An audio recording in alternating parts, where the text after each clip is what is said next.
కార్యక్రమంలో బీజేవైఎం జిల్లా ప్రధాన కార్యదర్శి కావ్య రెడ్డి గారు, అదేవిధంగా ఎస్సీ మోర్చా జిల్లా ప్రధాన కార్యదర్శి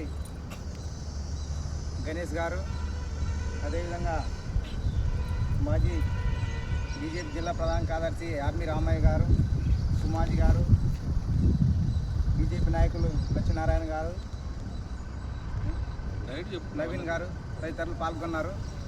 ఈరోజు కేంద్ర ప్రభుత్వ నిధులతో ప్రవేశపెట్టినటువంటి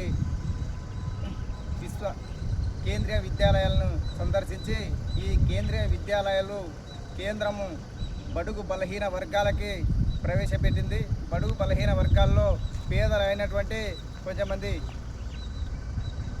పిల్లలకు నిధులు కేటాయించి ఈ నిధులు సమకూర్చే విధంగా పిల్లలకి ఏ విధమైనటువంటి లోటుపాట్లు లేకుండా వారు కూడా ఒక ఉన్నత స్థాయిలో ఉండాలనే ఉద్దేశంతో కేంద్ర ప్రభుత్వం ప్రత్యేకంగా ప్రవేశపెట్టింది. ఆ పిల్లలు చదువుకొని ఉన్నత వర్గాలతో పోటీ పడాలనే ఉద్దేశంతో ఈ కేంద్రీయ విద్యాలయాలను ప్రవేశపెట్టింది అని నేను తెలియజేస్తున్నాను. భారత్ మాతాకి జై. జై జై భారత్ మాతాకి జై. భారత్ మాతాకి జై. భారత్ మాతాకి జై.